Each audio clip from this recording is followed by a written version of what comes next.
Oman is hosting the 8th edition of the Indian Ocean Conference from the 16th to the 17th of February, a major diplomatic event organized by the India Foundation in partnership with Oman's Foreign Ministry. The theme this time is Voyages to New Horizons of Maritime Partnership. Oman's Foreign Minister, Badr bin Hamad Al Busaidi, is hosting the event with India's External Affairs Minister, Dr. S. Jaishankar, and Singapore's Foreign Minister extending support. Top diplomats from Australia, Bahrain, Bhutan, Iran, Maldives, Mauritius, Nepal, Sri Lanka, Seychelles, and Eritrea will attend the event, which will have 27 foreign ministers and delegations from 45 countries. यहाँ के politicians का role है। अच्छा, ठीक है, इनकी नीयत कोई इतनी अच्छी नहीं है। अच्छा। ये जितनी अवाम है सब जानती है, अब जिससे मर्जी पूछ लीजिए। अच्छा, ठीक है। ठीक है। हाँ। इंडिया का कोई इतना खास नहीं है। यहाँ की अगर इनकी नीयत साफ हो जाए ना, हाँ। हर मुल्क बुलाएगा इनको। अच्छा, नीयत मतलब क्या? यहाँ पे नीयत तो का बात मतलब है आप कि देखिए, हाँ, जैसे मर्जी समझ लें। हाँ, मतलब हम खुद नहीं ठीक। हाँ, पॉलिटिशियन जो पॉलिटिक्स के लोग हैं वो नहीं हाँ, ठीक। तो आप, जितने हमारे मतलब सियासतदान हैं। इसका मतलब ये हुआ कि आप इंडिया को अपना दुश्मन मुल्क नहीं समझते।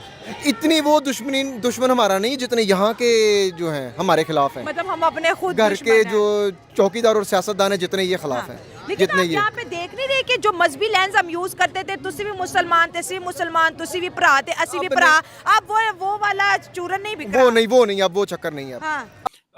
इस इंडियन ओशन कॉन्फ्रेंस की जो थीम है उसमें इंडिया बेसिकली मिडल ईस्ट के साथ अपने आप को लिंक कर चुका है। आपको पता है कि नरेंद्र मोदी ने India middle east Europe economic corridor को भी इंट्रोड्यूस कराया हुआ है। तो वो समझते हैं कि हमें मिडल ईस्टर्न ममालिक के भी करीब जाना चाहिए, हमें जो है वो यूरोप के भी करीब जाना चाहिए। तो ओमान वो एक कड़ी है। ओमान बेसिकली कनेक्ट करता है इंडिया को मिडल ईस्ट से एंड देन मिडल ईस्ट से बियॉन्ड जो है वो Europe. So it's an interesting conference. इसके जारी बात है टेक अवेज हमारे सामने आएंगे, बट इस वक्त जो लीडरशिप है वहाँ पे बोल रही है, लोग बातें कर रहे हैं, डिफरेंट दुनिया के फॉरेन मिनिस्टर्स जो हैं वो इनवाइटेड हैं। तो इट्स इंटरेस्टिंग कॉन्फ्रेंस।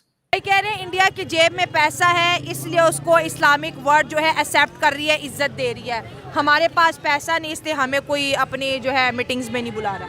मैडम मेरा तो ये कहना है कि हमारी जो हुकूमत है ना वो ही ख़राब चल रही है। हाँ चलो रोला ही मुक गया फिर। हाँ, रोला क्या है, ख़त्म। ये ना कुछ करते ही नहीं है। जो चाइना है वो भी आगे बढ़ रहा है, ठीक है, इंडिया भी आगे बढ़ रहा है, अमेरिका है वो भी आगे बढ़ रहा है, पाकिस्तान ही पीछे पीछे जा रहा है। हम भी आगे बढ़े, हम ज़मीन को चांद बना रहे हैं, लेकिन हमारे जो ना जो किरदार है वो सही नहीं है मैडम।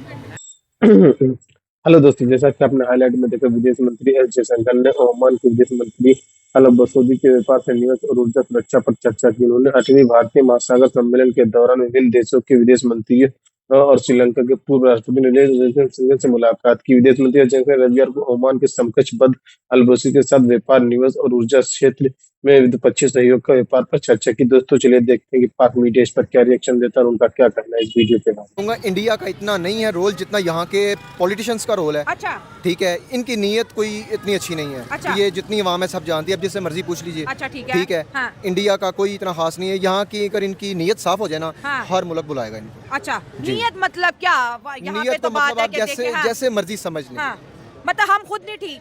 हाँ, पॉलिटिशियन जो पॉलिटिक्स के लोग हैं वो नहीं हाँ, ठीक। तो आप, जितने हमारे मतलब सियासतदान हैं। इसका मतलब ये हुआ कि आप इंडिया को अपना दुश्मन मुल्क नहीं समझते। इतनी वो दुश्मन हमारा नहीं जितने यहाँ के जो हैं हमारे खिलाफ हैं। मतलब हम अपने खुद घर दुश्मन के हैं। जो चौकीदार और सियासतदान हैं जितने ये खिलाफ हाँ। हैं, लेकिन जितने आप ये यहाँ पे देख नहीं रहे कि जो मजहबी लेंस हम यूज करते थे, तुसी भी मुसलमान थे, सी मुसलमान, तुसी भी भरा थे, असी भी भरा, अब वो वाला चूरन नहीं बिक रहा। वो नहीं अब वो चक्कर नहीं है। हाँ। अब यहाँ की सियासत का चक्कर है, जहाँ पे इनको मुफाद नजर आता है ये उस तरफ चले जाते हैं, जहाँ नजर नहीं आता वहाँ पीछे हट जाते हैं। हाँ। ठीक है, ये सियासतदानों पे ये है। आप नहीं समझते हमारी इंटरनेशनली बड़ी इंसल्ट है हम- भाई। सामने ओमान को हम सामने पड़ोसी कहते हैं, ये हमारा सामने वाला पड़ोसी है। देखें- इतनी बड़ी कॉन्फ्रेंस इंडियन ओशन पे बात कर रहे हैं कि किस तरह से समुद्र से फायदा उठाए, समुद्र को किस तरह क्लीन करें, ट्रेड लिंक्स कैसे बेहतर करें, और हमें कुछ समझ ही नहीं सिंपल, रहे। अवाम जो मर्जी समझे, जो ऊपर हुक्मरानों ने करना ना होना वही है। हाँ। इलेक्शन में आपने देख लिया, अवाम कुछ चाह रही थी, उन्होंने कुछ चाहा है। हाँ। अवाम के बस में कुछ भी नहीं रहा हुआ। जिसको हल्का सा कोई बोलता है उसकी शामत आ जाती है। जब इंडिया जो है इस्लामिक कंट्रीज के करीब होता है, या इस्लामिक कंट्रीज इंडिया को बहुत ज़्यादा प्रोटोकॉल देती है, इंडियंस को वीज़ा देती है, इंडियंस को रिस्पेक्ट देती हैं, तो ये चीज़ जो है पाकिस्तान को बड़ी खटकती है कि यार ऐसा नहीं होना चाहिए था। तो इंडिया की इस्लामिक वर्ल्ड में इंपॉर्टेंस पे थोड़ा आपसे हम सुनना चाहेंगे। किस पे? इंडिया की इस्लामिक वर्ल्ड में जो दिन ब दिन इंपॉर्टेंस बढ़ती जा रही है। इंडिया का मेरा नहीं ख्याल करता, जो आप कहते हैं इतना मुझे रोल है, वो यहाँ के जो है ना जो पॉलिटिक्स वाले लोग हैं जो ऊपर बैठे हैं, इनकी नीयत साफ़ हो तो इंडिया क्या जो मर्जी मुल्क है वो इज़्ज़त से बात करेगा, एहतराम से बात करेगा। मतलब हमारा पॉलिटिकली हमारा जो ऊपर वाला लेवल है ना वो सारा ही आउट हो गया हुआ है, सारा ही करप्ट है, टोटली वन टू ऑल, अच्छा एक भी नहीं ठीक है। हाँ एक दूसरे को पहले चोर कहते थे, उसके बाद ये सारे इकट्ठे हो गए, सीधी सीधी सी बात है। अच्छा ठीक है। हाँ, इधर दिखाएं मुझे जी। और सिंपल, मैंने सीधी सीधी सी और बात ये कही। इमेज हमारा बाहर की कंट्रीज में चोर वाला गया, इसलिए वो हमें बुलाते ही नहीं है। 100% पूरी दुनिया को पता है। उफ, ये तो बहुत बड़ी तबाही नहीं है। तबाही हो गई है कि इसके अलावा इससे आगे और क्या हो, खत्म होता जा रहा है पाकिस्तान। भाई कह रहे हैं इंडिया की जेब में पैसा है इसलिए उसको इस्लामिक वर्ड जो है एक्सेप्ट कर रही है, इज्जत दे रही है। हमारे पास पैसा नहीं इसलिए हमें कोई अपनी जो है मीटिंग्स में नहीं बुला रहा। मैडम मेरा तो ये कहना है कि हमारी जो हुकूमत है ना वो ही ख़राब चल रही है। हाँ चलो रोला ही मुक गया फिर। रोला क्या है, ख़त्म, ये ना कुछ करते ही नहीं है। जो चाइना है वो भी आगे बढ़ रहा है, ठीक है, इंडिया भी आगे बढ़ रहा है, अमेरिका है वो भी आगे बढ़ रहा है, पाकिस्तान पीछे पीछे जा रहा है। हम भी आगे बढ़े, हम जमीन को चांद बना रहे हैं। लेकिन हमारे जो ना जो किरदार है वो सही नहीं है मैडम। अच्छा, कैसा किरदार होना चाहिए और किरदार ठीक क्यों नहीं है? ईमानदारी बंदे को चाहिए, करनी चाहिए हर काम में, सही ठीक बात है। है, हाँ। आजकल जिसके पास भी पैसा है, ठीक है, जिसके पास पैसा है वो गरीबों में तो देता नहीं है, ठीक हाँ, है, वो किधर देता है? वो अपने ये गंदे कामों में इधर उधर डाल देते हैं पैसे। हाँ अच्छा, अगर हम बात करें इंटरनेशनल पॉलिटिक्स की, हमारे यूथ को इतनी समझ नहीं है, हर मुद्दा कहते हैं हमारे सियासतदान खराब है। नहीं बिल्कुल ऐसा नहीं है, हाँ। बिल्कुल ऐसा फॉरेन पॉलिसी बड़ी मैटर फॉरेन करती पॉलिसी है, आपका एजेंडा क्या है? आपका देखो, फॉरेन पॉलिसी इस तरह नहीं बनती, पीछे बड़े बड़े माइंड्स बैठे होते हैं, पॉलिसी मेकर्स होते हैं। अभी इंडिया में बहुत ही बड़े बड़े पॉलिसी मेकर है। अगर आप डॉक्टर ए जयशंकर को देखो, वो कोई छोटा इंसान नहीं है। इसके अलावा जो अजीत डोवल है, उनका NSA है, नेशनल सिक्योरिटी एडवाइजर।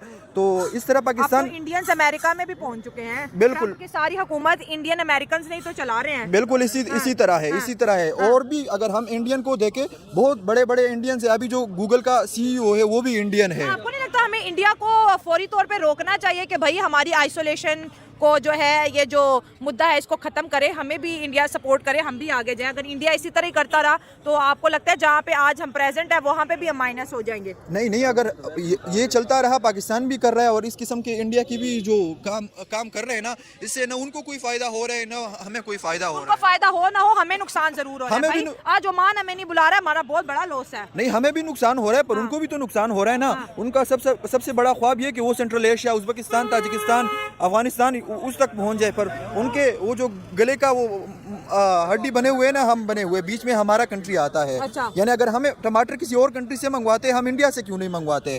हम अगर किसी दूसरी कंट्री में जाते हैं, इंडिया की जो हेल्थ सर्विसेज है वो दुनिया के टॉप कंट्रीज में से आते हैं। इवन बांग्लादेश, पाकिस्तान, बहुत सारी कंट्रीज, जो नॉर्मल लोग होते हैं ना वो जाते हैं वहाँ पे इलाज करने के लिए। ये छोटी छोटी चीजें हैं। नहीं, हमारे भी जाने जाते हैं हार्ट ट्रांसप्लांट के लिए, इंडिया में वीजा दे देते हैं। हाँ देते हैं, लेकिन अभी मेरे ख्याल में मैंने इस तरह सुना है कि अब बहुत कम हो गए, पहले बहुत ज्यादा जाते थे। मतलब अगर हमारा इंडिया के साथ ही ताल्लुक अच्छे हो जाए तो फिर आपको क्या लगता है ऐसी कॉन्फ्रेंसेस जो होती हैं या इंटरनेशनल फोरम को ज्वाइन करने में हमें आसानी होगी? नहीं, ये खित्ता तरक्की कर पाएगा। अगर हम देख ले, यूरोप भी इस किस्म के 1940 से पहले वो भी लड़ रहा था आपस में। जब उन्होंने ये डिसाइड किया कि इस लड़ाई से कुछ नहीं होना, सबसे अच्छी बात ये डायलॉग, अगर डायलॉग होंगे तो ये मसले सॉल्व होंगे। इस तरह नहीं है कि यार बस इंडिया को जो हमारे सारे मुतालिबात है, कश्मीर को आज़ाद करना चाहिए और सारे मुतालिबात हमारे मानने चाहिए। ये कुछ लो और कुछ दो के फार्मूले पे काम करे, एक दूसरे कुछ हमारी जो मुतालिबात है हमारी पाकिस्तान की मान ले, कुछ हम उनकी मान लेंगे। वही ना, बायलैटरल टॉक का जी आगाज होना चाहिए ताकि जो है ना इस तरह की जो रेजिस्टेंस है वो थोड़ी कम हो सके और पाकिस्तान को भी जो है अब आगे बढ़ना चाहिए। सेम लाइक जैसे यस सर। तो सर जैसे आपको पता है कि इस कॉन्फ्रेंस का होस्ट मुल्क ओमान है, उसका ऑब्वियसली काफ़ी किरदार है इस कॉन्फ्रेंस को लेके, उसके क्या मोटिव्स हैं वगैरह। लेकिन इधर मैं आपसे एक सवाल अगर पूछना चाहूँ कि आपको क्या लगता है कि क्या वजह है कि पाकिस्तान को इस कॉन्फ्रेंस में शामिल नहीं किया गया, जबकि वो भी इंडियन ओशन रीजन का एक अहम हिस्सा है? दुआ, आपने $1 मिलियन क्वेश्चन किया है। देखिए सवाल ये है कि आप कैसे इग्नोर कर सकते हैं पाकिस्तान को? एग्जैक्टली। देखिए, आप ये कैसे तसव्वुर कर सकते हैं? आपको पता है ओमान तो पाकिस्तान का नेबर है। ये हमने जो गवादर है किससे लिया है? ओमान से लिया है। ओमान से तो आपको पता है पाकिस्तान और चाइना ने जो नया एयरपोर्ट बनाया, बल्कि चाइनीज ने पाकिस्तान को गिफ्ट किया हुआ है गवादर में।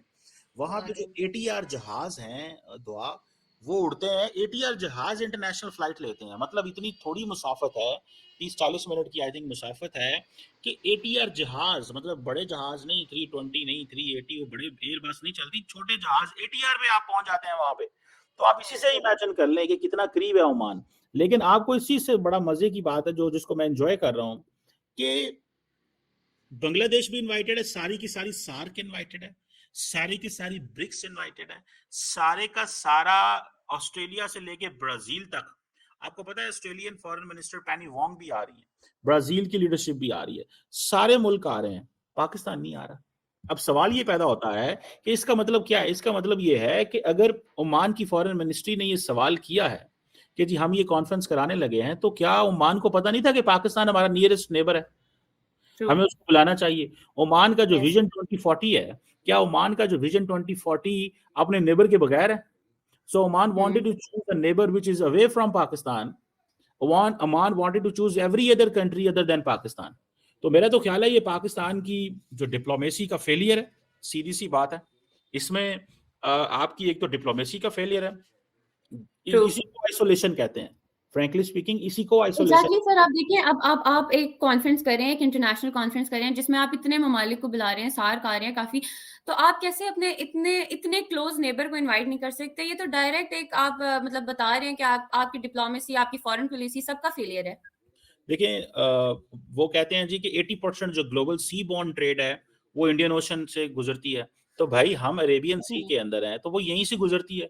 तो हमारी, मैं अभी हाल ही में एक नेवी की वर्कशॉप में था, तो मुझे मौका मिला इंटरनेशनल जो सी ट्रेड है उसको देखने का।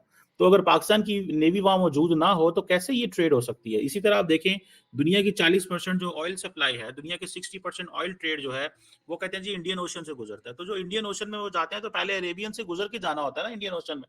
तो आप मुझे ये बताएं कि ये कैसे मुमकिन है कि आप पाकिस्तान को इग्नोर कर दें? तो मुझे तो अफसोस, फ्रेंकली स्पीकिंग, इंडिया में तो कोई अफसोस नहीं है मुझे, क्योंकि इंडिया तो आपका एडवर्सरी है। उसने तो आपके लिए ये चीज करनी थी। उन्होंने तो आपको ये, वो जिसे कहते हैं ना, मुश्किल में डालना था। उन्होंने, उनके लिए तो इस चीज को था कि भाई हमें जैसे तैसे पाकिस्तान, उनकी तो फॉरेन पॉलिसी की डायमेंशन ही ये है, उनकी फॉरेन पॉलिसी की अप्रोच ही ये है कि भाई हमने पाकिस्तान को जो है वो आइसोलेट करना है, हमने पाकिस्तान के लिए खित्ते के अंदर मसले मसाइल पैदा करने हैं। और उन्होंने, वो समझते हैं कि हमारा काम ही ये है, काम ये है कि अरब वर्ल्ड को पाकिस्तान से दूर करना है, अरब वर्ल्ड को पाकिस्तान से दूर करेंगे। अब मुझे ये बताएं दुआ, कि पाकिस्तान कहता है जी कि हमारा कश्मीर का इशू है जी, वो सारी दुनिया हमारे साथ खड़ी है। कोई दुनिया साथ नहीं खड़ी। खुदारा अपने आप को ठीक कर लें, अपने लोगों को सच बताएं, अपनी बातें सीधी करें। अब ओमान क्या आपके साथ खड़ा है? ओमान आपको एक कारोबारी कॉन्फ्रेंस में नहीं बुलाना चाहता। ओमान आपको, अब देखे ना, ये जो मैं आपको बताता हूँ अभी हो क्या रहा है वहां, इसमें एक तो इंडियन ओशन के फॉरेन मिनिस्टर्स हैं, डॉक्टर जयशंकर वहां पे बोल रहे हैं, नेपाल के फॉरेन मिनिस्टर को बुलाया गया हुआ है, ईरानी फॉरेन मिनिस्टर वहां पे बोल रहे हैं, ठीक है जी।